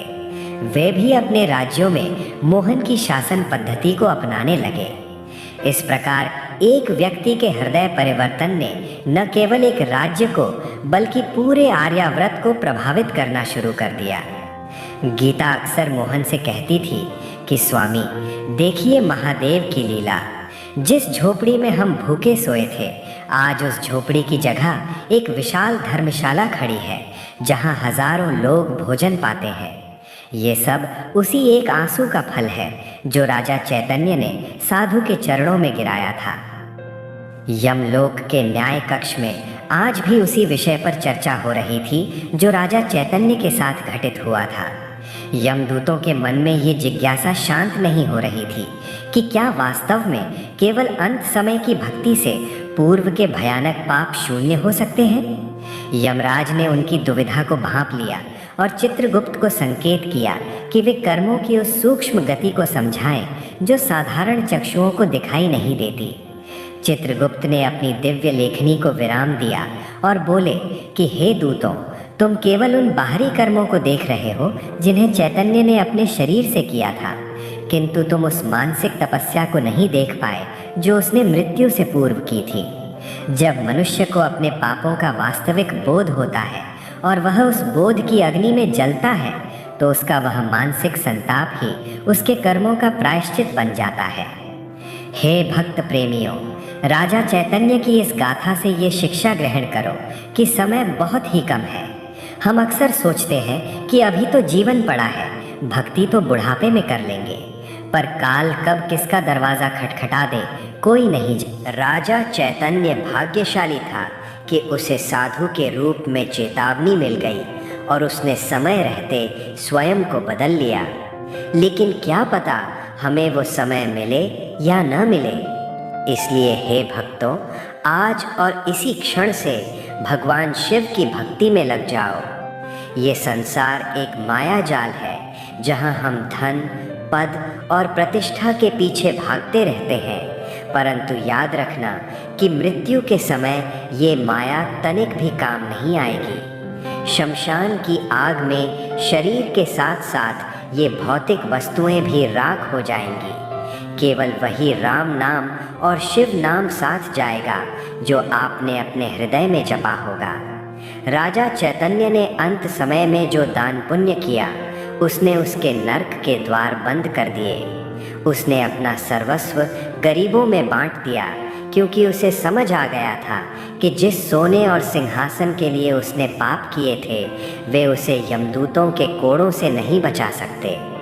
हे मानवों, तुम भी राजा चैतन्य की तरह दान का महत्व समझो। अपने सामर्थ्य के अनुसार भूखों को भोजन कराओ, प्यासों को पानी पिलाओ और असहायों की सहायता करो। ये संचित किया हुआ पुण्य ही वो एकमात्र मुद्रा है जो परलोक में चलती है। यदि आज तुम्हारे पास धन है तो उसे अहंकार का कारण मत बनने दो, बल्कि उसे शिव सेवा का माध्यम बनाओ। याद रखो, अंत समय में केवल तुम्हारे द्वारा किया गया पुण्य ही तुम्हारे पक्ष में गवाही देगा। इधर मृत्यु लोक के भोजपुर राज्य में राजा मोहन ने भी यही संदेश फैलाया। उसने प्रजा से कहा कि शिव का नाम ही वो नौका है जो तुम्हें भवसागर से पार उतारेगी और शिवधाम लेकर जाएगी। मोहन ने वनवासियों के विद्रोह को भी इसी प्रेम और भक्ति से शांत किया। उसने सिद्ध कर दिया कि शस्त्रों से केवल शरीर जीते जाते हैं, पर शिव भक्ति से आत्मा जीती जाती है। उसने प्रजा को सिखाया कि जीवन का असली उद्देश्य केवल भोग विलास नहीं, बल्कि आत्मशुद्धि है। हे भक्तों, चैतन्य की कहानी हमें चेतावनी देती है कि अपनी राक्षसी प्रवृत्ति को त्यागो। यदि तुम किसी का बुरा कर रहे हो, किसी का हक मार रहे हो, तो आज ही संभल जाओ। शिव सब देख रहे हैं, उनकी दृष्टि से कुछ भी छुपा नहीं है। जैसे राजा चैतन्य ने अपनी भूल सुधारी और अंत में शिवधाम को प्राप्त किया, वैसे ही तुम भी अपने कर्मों को शुद्ध करो। शिव का नाम जपते रहो, क्योंकि वही एकमात्र सत्य है जो तुम्हें यमराज के पाश से मुक्त कराकर महादेव के शीतल चरणों में स्थान दिलाएगा। मृत्यु सत्य है और शिव ही शाश्वत है। इसलिए व्यर्थ की चिंता छोड़ो और हर हर महादेव कहते हुए भक्ति के मार्ग पर आगे। भोजपुर के आकाश में जब चंद्रमा अपनी पूर्ण कलाओं के साथ चमकता था, तब राजा मोहन अक्सर महल की छत पर बैठकर आकाश की ओर देखते हुए महादेव का ध्यान करते थे। एक रात जब वे गहरे चिंतन में थे, वही सिद्ध साधु पुनः प्रकट हुए जिन्होंने राजा चैतन्य का जीवन बदला था। मोहन ने श्रद्धा पूर्वक उनके चरण स्पर्श किए और पूछा कि हे महात्मा, मेरे मन में एक प्रश्न सदैव कौंधता है। राजा चैतन्य ने इतने घोर पाप किए, फिर भी उन्हें अंत में इतनी सुलभता से शिवधाम कैसे प्राप्त हो गया? क्या कर्म का फल इतना लचीला होता है? साधु ने मुस्कुराते हुए कहा कि हे राजन, कर्म की गति अत्यंत गहन है। चैतन्य के इस जन्म के पाप तो भयानक थे, परंतु उसके किसी पूर्व जन्म का एक अनजाना पुण्य था जिसने उसे इस जन्म में पश्चाताप का अवसर दिया। हे भक्तजनों, साधु की इस बात को ध्यान से सुनो और अपने जीवन में उतारो। कभी कभी हम देखते हैं कि बहुत बुरा करने वाला व्यक्ति भी अचानक सुधर जाता है या उसे ईश्वर की कृपा मिल जाती है। ये उसके किसी पिछले जन्म के शुभ संस्कारों का फल होता है। राजा चैतन्य अपने पिछले जन्म में एक साधारण लक्कड़हारा था। एक बार वन में शिवरात्रि के दिन वो अनजाने में एक बेल के वृक्ष पर चढ़ गया था। भूख और प्यास के कारण वो रात भर जागता रहा और अनजाने में ही उसके हाथ से कुछ बेलपत्र नीचे गिरे हुए शिवलिंग पर जा गिरे। उस अनजाने में की गई पूजा ने उसके प्रारब्ध में मोक्ष का बीज बो दिया था। इसी पुण्य के कारण उसे इस जन्म में चैतन्य जैसा ब्राह्मण कुल और अंत में साधु की संगति मिली। हे भक्तों, इस रहस्य से शिक्षा लो कि ईश्वर की भक्ति कभी व्यर्थ नहीं जाती। यदि आप आज एक छोटा सा भी पुण्य कार्य करते हैं या भगवान शिव का नाम लेते हैं तो वो आपके खाते में जमा हो जाता है। हो सकता है कि आज आपको उसका फल न दिखे, लेकिन जब आपका अंत समय आएगा, जब यमदूत आपके सामने खड़े होंगे, तब वही छोटा सा पुण्य आपके लिए सुरक्षा कवच बन जाएगा। इसलिए कभी ये मत सोचो कि मैंने तो बहुत पाप किए हैं, अब मेरा क्या होगा। महादेव करुणा के सागर हैं। जैसे राजा चैतन्य के करोड़ों पापों पर एक सच्चे पश्चाताप का आंसू भारी पड़ गया, वैसे ही आपकी एक पुकार आपके जीवन की दिशा बदल सकती है। साधु ने मोहन को आगे समझाया कि राजन, चैतन्य की कथा केवल एक राजा की कहानी नहीं है, ये हर उस मनुष्य की कहानी है जो माया के वश में होकर अपने मार्ग से भटक गया है। राजा चैतन्य ने अंत समय में जो दान किया वो केवल धन का दान नहीं था, वो उसके अहंकार का दान था। उसने अपनी प्रजा से हाथ जोड़कर माफ़ी मांगी, ये सबसे बड़ा पुण्य था। हे भक्तों, याद रखो, किसी का दिल दुखाकर आप कभी सुखी नहीं रह सकते। यदि आपने किसी का हक मारा है तो उसे लौटा दो। यदि किसी को अपशब्द कहे हैं तो क्षमा मांग लो। मृत्यु लोक से विदा होने से पहले अपने सभी हिसाब यहीं चुकता कर लो, वरना यमलोक में चित्रगुप्त का हिसाब बहुत कड़ा होता है। वहाँ न कोई वकील काम आता है और न ही कोई रिश्वत। वहाँ केवल आपके द्वारा किया गया निस्वार्थ दान और शिव नाम का जाप ही आपकी गवाही देता है। मोहन ने साधु की बातें सुनकर संकल्प लिया कि वो राज्य के हर नागरिक को ये समझाएगा कि भक्ति का अर्थ केवल मंदिर जाना नहीं, बल्कि हर जीव में शिव को देखना है। राजा चैतन्य ने उस हिरण के बच्चे को मारा था क्योंकि वो उसे केवल मांस का टुकड़ा समझता था। यदि उसने उस बच्चे में शिव को देखा होता तो उसके हाथ कभी नहीं उठते। हे भक्तों, अपने भीतर की उस क्रूरता को मारो, पशु पक्षियों पर दया करो, क्योंकि उनके भीतर भी वही चेतना है जो आपके भीतर है। किसी जीव को तड़पाकर आप शिव को प्रसन्न नहीं कर सकते। समय तेजी से बीत रहा है। राजा चैतन्य अब शिवलोक में सुरक्षित हैं, लेकिन उनकी कहानी हम जैसों के लिए एक चेतावनी है। जो लोग आज भी मदमस्त होकर अधर्म कर रहे हैं, जो अपनी शक्ति के नशे में गरीबों को कुचल रहे हैं, उन्हें याद रखना चाहिए कि यमराज के भैंसे के पैरों की आहट कभी भी सुनाई दे सकती है। ये शरीर जिसे आप इत्र और रेशम से सजाते हैं, अंत में मिट्टी में ही मिल जाएगा। इसलिए इस नाशवान शरीर के मोह में पड़कर अपनी अमर आत्मा को नर्क की आग में मत झोंको। अभी भी समय है। मुख से कहो हर हर महादेव और अपने कर्मों को सुधार लो। दान पुण्य की महिमा को समझो और जितना हो सके दूसरों के काम आओ। यही वो सच्चा धन है जो मृत्यु के बाद भी तुम्हारे साथ जाएगा। भक्त बंधुओं, आपकी भक्ति पर मुझे भरोसा हो गया है कि आप अभी तक इस कथा को ध्यान से सुन रहे हैं। अब भगवान शिव की अमर कथा का दूसरा भाग शुरू करते हैं। तो भक्तों, अब सच्चे मन से इस कथा को अंत तक ज़रूर सुनिए। एक गांव में धनपाल नाम का एक बहुत बड़ा सेठ निवास करता था। धनपाल का नाम सुनते ही पूरे क्षेत्र के लोग सम्मान और भय के मिश्रित भाव से भर जाते थे, क्योंकि उसके पास धन धान्य की कोई कमी नहीं थी। गांव के सबसे ऊंचे और भव्य भवन का स्वामी वही था जिसके कंगुरे आकाश से बातें करते प्रतीत होते थे। सेठ धनपाल के पास अनाज के इतने विशाल गोदाम थे कि यदि अकाल भी पड़ जाए तो वह कई वर्षों तक पूरे गांव को खिला सकता था। उसके पास अनगिनत नौकर चाकर थे जो उसके एक इशारे पर खड़े रहते थे। उसके खेत खलिहान मीलों तक फैले हुए थे और उसकी पशुशाला में सैकड़ों गायें और भैंसें बंधी रहती थीं। लोग उसे कुबेर का अवतार मानते थे, परंतु वास्तविकता इसके बिल्कुल विपरीत थी। सेठ धनपाल के पास अपार संपत्ति तो थी, लेकिन उसके हृदय में दया और करुणा का लेश मात्र भी अंश नहीं था। उसका स्वभाव अत्यंत क्रूर, अहंकारी और कठोर था। उसे लगता था कि संसार में जो कुछ भी घटित हो रहा है वह केवल उसके धन के बल पर हो रहा है। वह ईश्वर की सत्ता को पूरी तरह नकारता था और स्वयं को ही अपने भाग्य का विधाता मानता था।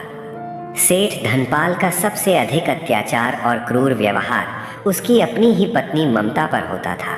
ममता साक्षात करुणा और धैर्य की प्रतिमूर्ति थी। वह एक कुलीन और संस्कारी परिवार से आई थी, जहां उसे सदा दूसरों का सम्मान करना और धर्म के मार्ग पर चलना सिखाया गया था। वह अत्यंत शांत स्वभाव की, सहनशील और भगवान शिव में अटूट विश्वास रखने वाली स्त्री थी। ममता का पूरा दिन महादेव की सेवा और घर के भारी कार्यों में ही बीतता था। वह सेठ के हर अपमान को विष के घूंट की तरह पी जाती थी। सेठ धनपाल छोटी छोटी बातों पर उस पर चिल्लाता था, उसे गालियां देता था और कई बार तो उसे शारीरिक रूप से प्रताड़ित भी करता था। कभी भोजन में नमक कम हो जाने पर तो कभी किसी व्यापारिक घाटे का गुस्सा वह अपनी पत्नी ममता पर ही निकालता था। ममता के लिए अपमान और तिरस्कार सहना एक सामान्य बात हो गई थी, परंतु उसके मुख पर कभी भी शिकायत का भाव नहीं आता था। वह बस अपनी आंखें बंद करती और मन ही मन अपने भोलेनाथ से प्रार्थना करती रहती थी कि हे महादेव, मेरे पति को सद्बुद्धि दीजिए, इनके हृदय के पत्थर को मोम। एक दिन की बात है, ग्रीष्म ऋतु की तपती दोपहर थी और सूरज की किरणें आग बरसा रही थीं। गांव की गलियां सूनी पड़ी थीं और परिंदे भी अपने घोंसलों में दुबक कर बैठ गए थे। सेठ धनपाल अपने घर के ठंडे और विशाल बरामदे में बैठा हुआ अपने स्वर्ण सिक्कों और बही खातों का हिसाब कर रहा था। तभी उसके मुख्य द्वार पर एक धीमी दस्तक हुई। एक साधु के वेश में स्वयं भगवान शिव परीक्षा लेने के उद्देश्य से धनपाल के द्वार पर पधारे थे। उनके कंधों पर जटाएं बिखरी हुई थीं, हाथ में एक पुराना कमंडल था और उनके मुखमंडल पर एक अपूर्व ईश्वरीय तेज था। उनके स्वर में ऐसी करुणा और गंभीरता थी जो कठोर से कठोर हृदय को भी भेद दे। साधु ने बड़े ही शांत स्वर में आवाज़ लगाई कि वत्स, बहुत भूख लगी है, यदि एक रोटी मिल जाए तो बड़ी कृपा होगी। साधु की आवाज़ सुनकर धनपाल ने अपनी बही खाता से सिर उठाया और उसे अचानक बड़ा क्रोध आया कि दोपहर के विश्राम के समय उसकी शांति में किसने खलल डाला है। उसने ऊपर से नीचे तक साधु को बड़ी ही घृणा और तिरस्कार भरी दृष्टि से देखा। धनपाल का अहंकार उस समय 7वें आसमान पर था। उसने चिल्लाकर कहा कि अरे ओ ढोंगी साधु, यहाँ से तुरंत चला जा। रोज़ रोज़ तुम जैसे हट्टे कट्टे लोग मांगने आ जाते हो, यहाँ कुछ नहीं मिलने वाला, कहीं और जाकर अपना भाग्य आजमाओ। साधु ने बड़ी ही सौम्यता से कहा कि बेटा, धन तो आता जाता रहता है, पर द्वार पर आए अतिथि को खाली हाथ नहीं लौटाना चाहिए, यही धर्म है। ये सुनकर धनपाल और भी आग बबूला हो गया। उसने अपनी कुर्सी से उठकर कहा कि मुझे धर्म का ज्ञान मत दे, मेरा धन मेरी कड़ी मेहनत का परिणाम है, किसी अदृश्य भगवान की खैरात नहीं है। चुपचाप यहाँ से निकल जा, वरना मैं अपने शिकारी कुत्तों को पीछे छोड़ दूंगा। साधु के मुख पर एक रहस्यमयी मुस्कान थी। तभी घर के भीतर रसोई में काम कर रही ममता ने ये सारा संवाद सुन लिया। उसका हृदय ये सोचकर कांप उठा कि साक्षात कोई महात्मा द्वार पर आए हैं और उसका पति उनका इतना बड़ा अपमान कर रहा है। वो तुरंत रसोई की ओर दौड़ी और ताज़ा बनी हुई 2 गर्म रोटियां एक साफ वस्त्र में लपेटकर बाहर की ओर। ममता द्वार पर आई और उसने देखा कि साधु जाने के लिए मुड़ चुके थे। उसने दौड़कर उन्हें रोका और कांपते हाथों से रोटियां बढ़ाते हुए कहा कि बाबा, आप रुकिए। मेरे पति अज्ञानता और अहंकार के वश में होकर ये सब कह रहे हैं। आप इसे स्वीकार कीजिए और मुझे कृतार्थ कीजिए। ये केवल अन्न नहीं है, इसे प्रभु का प्रसाद समझकर ग्रहण कीजिए। साधु ने रुककर ममता की आंखों में देखा। वहाँ कोई छल नहीं था, वहाँ केवल सच्ची श्रद्धा और अपार करुणा थी। साधु ने ममता के सिर पर आशीर्वाद का हाथ रखा और रोटियां ले ली। उन्होंने मन ही मन मुस्कुराते हुए ममता को वो आंतरिक शक्ति प्रदान की जिससे वो आने वाले भीषण संकटों का सामना कर सके। जैसे ही साधु वहाँ से ओझल हुए, धनपाल का क्रोध मानो सीमा लांघ गया। उसने ममता का हाथ बड़े जोर से जकड़ा और उसे घर के भीतर घसीटते हुए बोला कि तेरी इतनी हिम्मत कैसे हुई?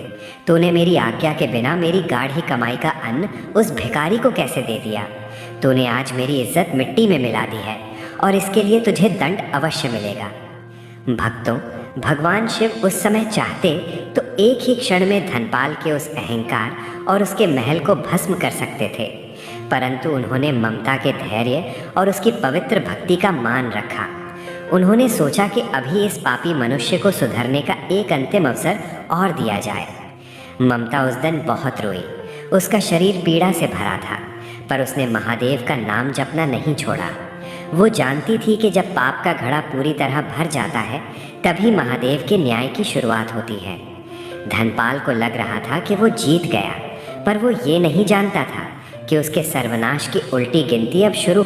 साधु के अपमान और ममता के साथ की गई मारपीट के बाद सेठ धनपाल का अहंकार घटने के बजाय और अधिक बढ़ गया था।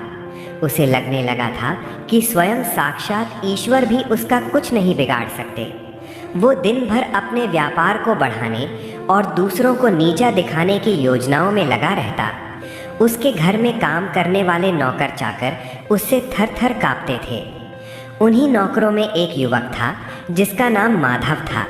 माधव अत्यंत निर्धन था, परंतु वो स्वभाव का बहुत सीधा, ईमानदार और भगवान शिव का अनन्य भक्त था। वो सेठ धनपाल के अस्तबल और पशुशाला की देखभाल करता था।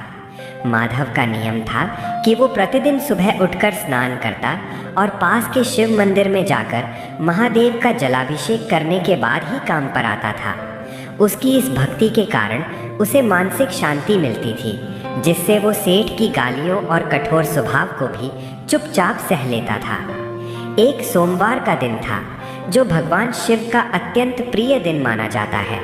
उस दिन माधव मंदिर में महादेव की विशेष पूजा और आरती में लीन हो गया, जिसके कारण उसे सेठ के घर पहुंचने में थोड़ी देर हो गई। इधर सेठ धनपाल सुबह से ही चिड़चिड़ा हो रहा था, क्योंकि उसके एक व्यापारिक सौदे में कुछ अड़चन आ गई थी। जैसे ही उसने देखा कि माधव देर से आया है, उसका पारा 7वें आसमान पर चढ़ गया।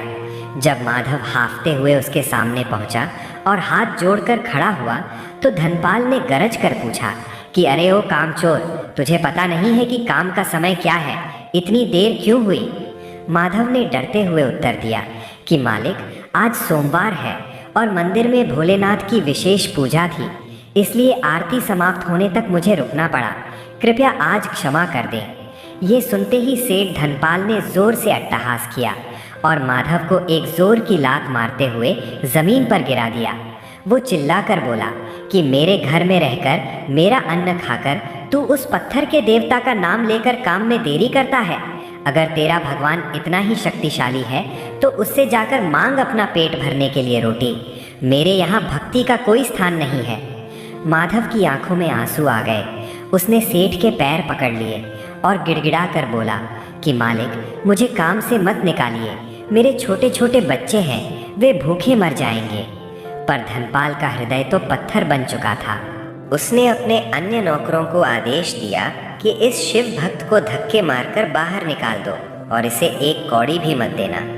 माधव अपना साफा उठाकर रोते हुए वहां से निकल गया, पर जाते जाते उसने एक बार महल के झरोखे की ओर देखा, जहां ममता खड़ी ये सब देख रही थी।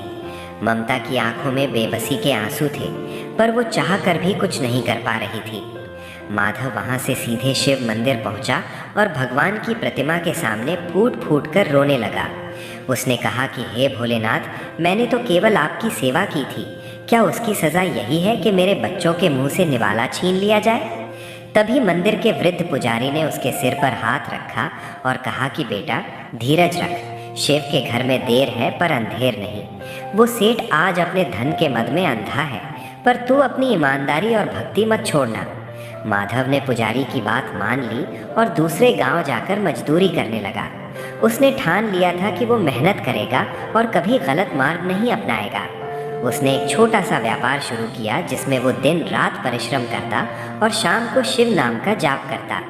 धीरे धीरे महादेव की कृपा उस पर ऐसी बरसी कि उसके व्यापार में दिन दूनी और रात चौगुनी तरक्की होने लगी। जो माधव कल तक सेठ धनपाल के पैरों में गिरकर क्षमा मांग रहा था, कुछ ही वर्षों में उसकी ईमानदारी और मेहनत ने उसे एक सम्मानित और धनी व्यापारी बना दिया। उधर सेठ धनपाल के घर में परिस्थितियां धीरे धीरे बदलने लगी थीं। जिस अहंकार के किले पर वो खड़ा था, उसकी नींव अब दरकने लगी थी। सेठ को लगने लगा था कि उसकी बुद्धि पहले जैसी काम नहीं कर रही है। उसके सबसे भरोसेमंद मुनीम ने उसे धोखा देकर व्यापार के बड़े हिस्से पर कब्जा कर लिया। उसके गोदामों में रहस्यमयी तरीके से आग लग गई, जिससे हजारों मन अनाज राख हो गया। जो धनपाल कल तक दूसरों को लात मारता था, अब वो अदालतों और कर्जों के बोझ तले दबने लगा था। उसके शरीर में भी कई बीमारियों ने घर कर लिया था, जिससे उसका स्वभाव और भी चिड़चिड़ा हो गया। वो रात भर बिस्तर पर करवटें बदलता रहता, उसे नींद नहीं आती थी। उसे रह रहकर उस साधु का चेहरा और माधव की वो रोती हुई आंखें याद आती थीं, पर उसका अहंकार अब भी उसे झुकने नहीं दे रहा था। ममता ने देखा कि घर की स्थिति बिगड़ रही है, तो उसने धनपाल को समझाने का प्रयास किया। उसने कहा कि स्वामी, अभी भी समय है, संभल जाइए। ये सब महादेव का संकेत है। आपने कितने ही निर्दोषों का दिल दुखाया है, उनका श्राप हमें लग रहा है। चलिए मंदिर चलकर क्षमा मांगते हैं और गरीबों को दान करते हैं। पर धनपाल ने उसे झिड़क दिया और कहा कि ये सब संयोग है, मेरी किस्मत खराब चल रही है, तेरे भगवान का इसमें कोई हाथ नहीं है। वो अब भी अपनी हार स्वीकार करने को तैयार नहीं था, जबकि उसके पतन की कहानी पूरे गांव में फैल चुकी थी। उसे इस बात का तनिक भी आभास नहीं था कि जिस नौकर को उसने धक्के मारकर निकाला था, आज वही उसकी बराबरी करने वाला था। समय का चक्र अत्यंत बलवान होता है और वो किसी के लिए नहीं रुकता। सेठ धनपाल, जो कभी अहंकार के मद में चूर होकर अपनी धरती को स्वर्ग समझता था, अब अपनी ही आंखों के सामने अपना साम्राज्य बिखरते हुए देख रहा था। उसके व्यापार में एक के बाद एक ऐसी हानियां हुई जिनका कोई तर्क नहीं था। जिन खेतों में कभी स्वर्ण जैसी फसलें लहलहाती थीं, वहां इस वर्ष सूखा पड़ गया और धरती फट गई। उसके पालतू पशु, जो कभी उसकी समृद्धि का प्रतीक थे, एक अज्ञात बीमारी की चपेट में आकर मरने लगे। धनपाल की रातों की नींद अब पूरी तरह उड़ चुकी थी। वो जितना अधिक धन बचाने का प्रयास करता, धन उतना ही उसके हाथ से रेत की तरह फिसलता चला जाता। जो दरबारी और मित्र कभी उसकी चापलूसी करते नहीं थकते थे, उन्होंने अब धनपाल से मुंह मोड़ लिया था। इधर माधव की कहानी बिल्कुल विपरीत दिशा में मुड़ चुकी थी। जिस दिन धनपाल ने उसे अपमानित कर निकाला था, उस दिन माधव ने अपनी झोपड़ी में बैठकर भगवान शिव के सामने एक संकल्प लिया था। उसने अपनी पत्नी से कहा था कि प्रिय, हमारे पास धन नहीं है, पर हमारे पास भगवान का नाम और मेहनत करने के लिए 2 हाथ हैं। माधव ने दूसरे गांव के बाजार में जाकर कुली का काम शुरू किया। वो भारी बोझ उठाता, पर उसके मुख पर सदैव ओम नमः शिवाय का जाप रहता था। उसकी ईमानदारी की चर्चा धीरे धीरे पूरे बाजार में फैल गई। एक बड़े व्यापारी ने माधव की सत्यनिष्ठा को देखते हुए उसे अपने व्यापार में साझीदार बना लिया। महादेव की ऐसी असीम कृपा हुई कि माधव का छोटा सा कारोबार देखते ही देखते एक विशाल व्यापारिक प्रतिष्ठान में बदल गया। जिस माधव को धनपाल ने एक रोटी के लिए तरसाया था, आज वही माधव सैकड़ों गरीबों को प्रतिदिन भोजन कराने लगा था। गांव में चर्चा होने लगी थी कि धनपाल की लक्ष्मी अब माधव के घर चली गई है। जब ये समाचार धनपाल के कानों तक पहुंचा, तो उसे अपनी कानों पर विश्वास नहीं हुआ। उसे लगा कि वो अदना सा नौकर भला कैसे इतना बड़ा आदमी बन सकता है। उसके मन में ईर्ष्या और क्रोध की अग्नि जलने लगी। एक दिन व्यापार के सिलसिले में धनपाल को उसी बाजार में जाना पड़ा जहां माधव का मुख्य कार्यालय था। धनपाल ने देखा कि माधव की दुकान के बाहर एक बहुत बड़ी भीड़ जमा थी। उसने कौतूहलवश पास जाकर देखा तो पाया कि माधव स्वयं अपने हाथों से निर्धनों को वस्त्र और अन्न बांट रहा था। माधव के चेहरे पर एक अपूर्व शांति और चमक थी जो भक्ति और संतोष से आती है।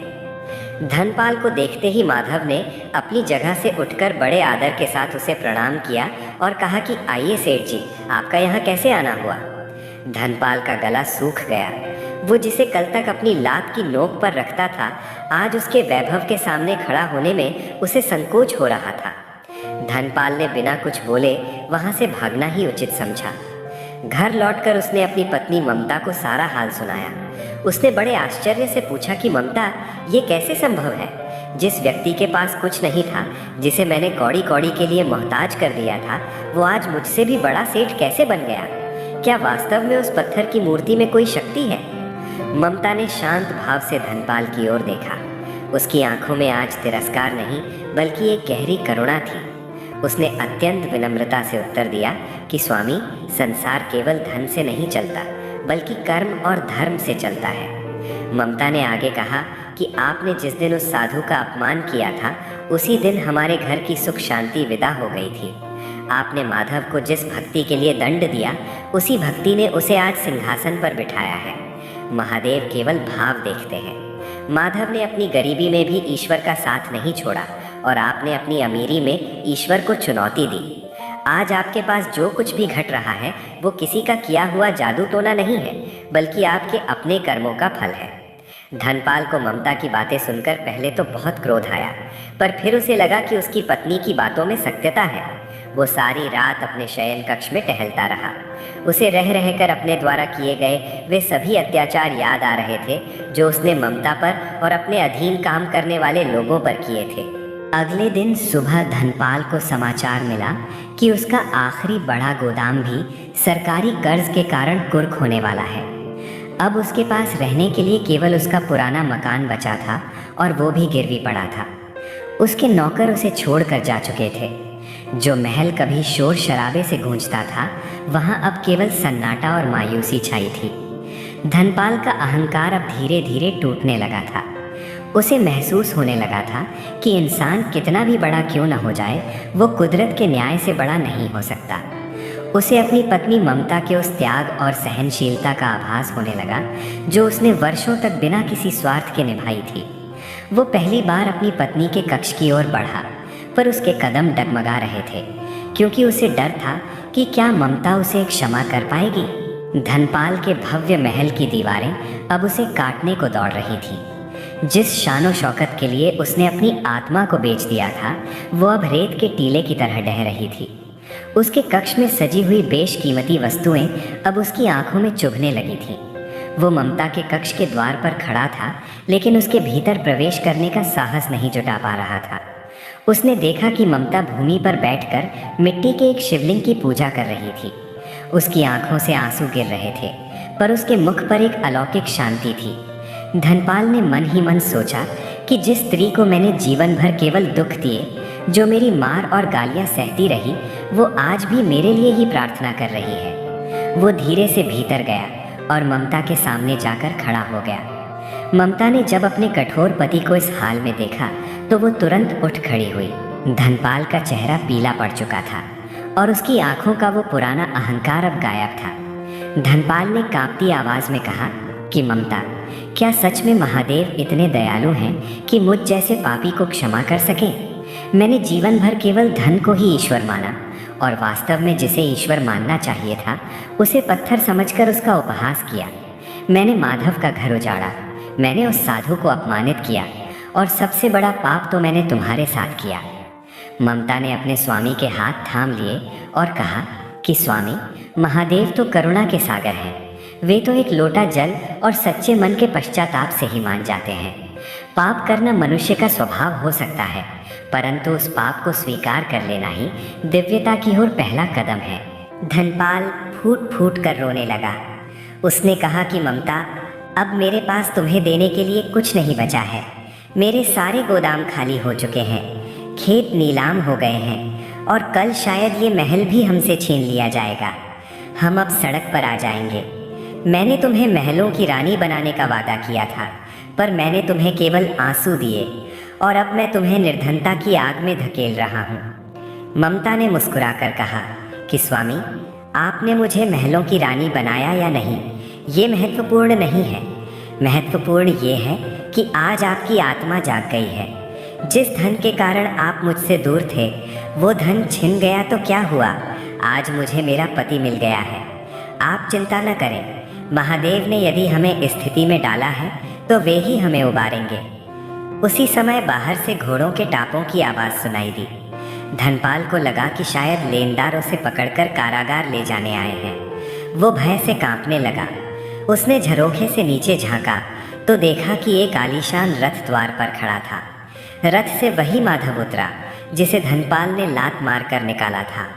माधव के साथ उसके अंगरक्षक और कर्मचारी थे। धनपाल को लगा कि आज माधव अपना पुराना बदला लेने आया है। वो नीचे गया और सिर झुकाकर खड़ा हो गया। उसने सोचा कि माधव आज उसका उपहास उड़ाएगा और गांव वालों के सामने उसे अपमानित करेगा, पर जैसे ही माधव पास आया उसने अपनी मर्यादा को नहीं छोड़ा।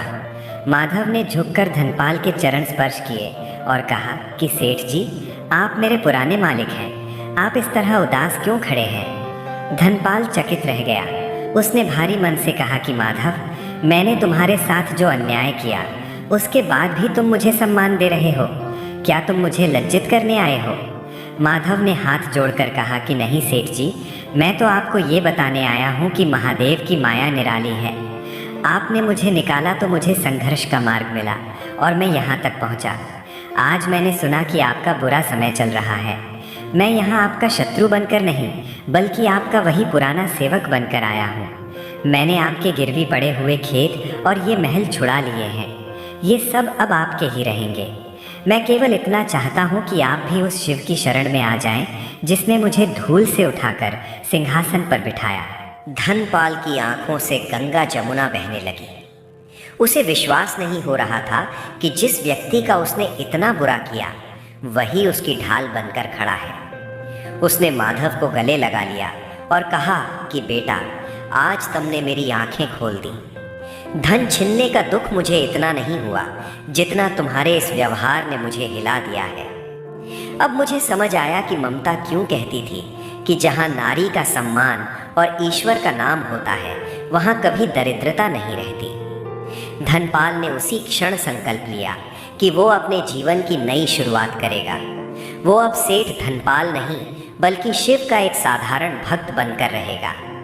उसने ममता को बुलाया और माधव के सामने हाथ जोड़कर कहा कि माधव, आज से मैं भी तुम्हारे साथ सेवा के कार्यों में लगूंगा। माधव के उस उदार व्यवहार ने धनपाल के कठोर हृदय के अंतिम पत्थर को भी पिघला दिया था। उस रात धनपाल को नींद नहीं आई, परंतु ये बेचैनी पुरानी वाली नहीं थी। आज उसके मन में पश्चाताप की एक निर्मल धारा बह रही थी। उसने रात के अंधेरे में ही अपने आलीशान बिस्तर को त्याग दिया और कमरे के एक कोने में बैठकर अपनी पत्नी ममता की उस छोटी सी मूर्ति के सामने हाथ जोड़कर बैठ गया। वो सोचने लगा कि जिस सत्ता और अहंकार को उसने अपना जीवन मान लिया था वो कितनी खोखली थी। सुबह होते ही धनपाल ने एक बड़ा निर्णय लिया। उसने अपनी रेशमी पोशाकें उतार दी और एक साधारण सूती वस्त्र धारण कर लिया। जब ममता ने उसे इस रूप में देखा तो उसकी आंखों में प्रसन्नता के आंसू आ गए। उसे लगा कि वर्षों की उसकी तपस्या और प्रार्थना आज सफल हो गई है। धनपाल ने ममता से कहा कि देवी, आज मुझे उस अपराध बोध से मुक्ति पानी है जो बरसों से मेरे सीने में दबा है। मैं आज उस गांव की हर गली में जाऊंगा जहां मैंने कभी अपनी अमीरी का प्रदर्शन किया था और लोगों को प्रताड़ित किया था। ममता ने उसे संबल दिया और दोनों मिलकर गांव की गलियों में निकल पड़े। गांव वाले चकित थे। जो सेठ कल तक अपने घोड़े पर सवार होकर धूल उड़ाते हुए निकलता था और जिसकी नज़रें कभी ज़मीन की ओर नहीं झुकती थीं, आज वो नंगे पांव चल रहा था। धनपाल सबसे पहले उस बूढ़े ब्राह्मण के घर पहुंचा जिसका उसने लगान न चुका पाने पर अपमान किया था। धनपाल ने सबके सामने उस वृद्ध के चरण छुए और हाथ जोड़कर क्षमा मांगी। ब्राह्मण के आंखों में पानी आ गया। उसने कभी सपने में भी नहीं सोचा था कि अहंकारी धनपाल कभी झुक सकता है। जैसे जैसे दिन ढलता गया, धनपाल गांव के उन सभी घरों में गया जहां उसने कभी दुख पहुंचाया था। किसी का उसने अनाज लौटाया तो किसी से पुराने कर्ज का बोझ हटा दिया। गांव में ये खबर आग की तरह फैल गई कि सेठ धनपाल अब बदल गया है। कुछ लोग इसे नाटक समझ रहे थे तो कुछ इसे महादेव का चमत्कार मान रहे थे। दोपहर के समय धनपाल वापस माधव के पास पहुंचा। माधव अपने कार्यालय में बैठा प्रभु का ध्यान कर रहा था। धनपाल ने उससे कहा कि बेटा माधव, तुमने जो संपत्ति मेरे लिए बचाई है, मैं उसका उपयोग अपने ऐशो आराम के लिए नहीं करूँगा। मैं चाहता हूँ कि मेरे इन गोदामों को खोल दिया जाए और गांव का हर वो व्यक्ति जो भूखा है यहाँ से सम्मानपूर्वक भोजन प्राप्त करे। माधव ने प्रसन्न होकर कहा कि सेठ जी, यही तो महादेव की इच्छा है। धन तो केवल एक माध्यम है, यदि वो परोपकार में लगे तो ही वो सार्थक है। माधव और धनपाल ने मिलकर योजना बनाई कि गांव में एक विशाल भंडारा और सामूहिक प्रार्थना का आयोजन किया जाए। ममता ने इस कार्य में बढ़ चढ़कर हिस्सा लिया। उसने गांव की सभी महिलाओं को एकत्रित किया और उन्हें सिलाई, बुनाई और अन्य कार्यों की शिक्षा देना प्रारंभ किया ताकि वे आत्मनिर्भर बन सकें। वो अक्सर उन महिलाओं से कहती थी कि बहनों, घर में शांति तभी आती है जब पति और पत्नी एक दूसरे का सम्मान करें और ईश्वर को साक्षी मानकर गृहस्थी चलाएं। भक्तों, धनपाल का ये परिवर्तन कोई साधारण घटना नहीं थी, ये एक आत्मा का पुनर्जन्म था। अब धनपाल के घर में सुबह और शाम केवल शंख और घंटों की ध्वनि सुनाई देती थी। जो ममता कभी छुप छुप कर पूजा करती थी, आज उसका पूरा घर ही मंदिर बन चुका था। धनपाल अब स्वयं रसोई में जाकर भोजन तैयार करवाता और उसे अपनी देखरेख में गरीबों को बंटवाता। उसने उस साधु को भी खोजना शुरू किया जिसने उसे चेतावनी दी थी, पर वो साधु कहीं नहीं मिला। उसे समझ आ गया कि वो कोई साधारण भिक्षुक नहीं बल्कि स्वयं शिव थे जो उसे सही मार्ग। गांव का वातावरण अब पूरी तरह बदल गया था।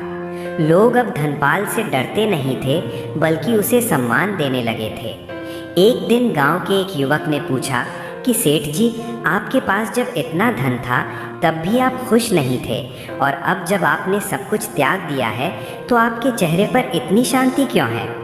धनपाल ने मुस्कुराकर उत्तर दिया कि बेटा, जब मेरे पास धन था तब मैं उसे संभाल रहा था, और अब जब मैंने उसे महादेव के चरणों में छोड़ दिया है तो महादेव मुझे संभाल रहे हैं। जो सुख दूसरों की आंखों के आंसू पोंछने में है, वो तिजोरियां भरने में कभी नहीं मिल सकता। ममता खड़ी ये सब सुन रही थी और उसे अपने पति पर गर्व हो रहा था। उसे लगा कि उसके जीवन का उद्देश्य अब पूर्ण हो गया है। सेठ धनपाल के जीवन में आए इस महापरिवर्तन ने पूरे क्षेत्र को भक्ति के रंग में सराबोर कर दिया था। अब वो महल जहाँ कभी ममता की सिसकियाँ गूंजती थीं, वहाँ केवल महादेव के भजनों की गूंज सुनाई देती थी। धनपाल अब प्रतिदिन भोर में उठकर स्वयं मंदिर की सीढ़ियाँ झाड़ता और आने वाले भक्तों की सेवा करता। उसे अब इस बात का कोई अहंकार नहीं था कि वो कभी इस गांव का सबसे धनी व्यक्ति था। भक्तों, ये कथा यहाँ केवल एक कहानी बनकर समाप्त नहीं होती, बल्कि ये हम सब के जीवन के लिए एक दर्पण है। भक्त बंधुओं, इस कथा से हमें जो सबसे बड़ी शिक्षा मिलती है वो ये है कि धन कभी भी धर्म से बड़ा नहीं हो सकता। इंसान के पास कितना भी वैभव आ जाए, यदि उसके हृदय में करुणा नहीं है तो वो संसार का सबसे निर्धन व्यक्ति है।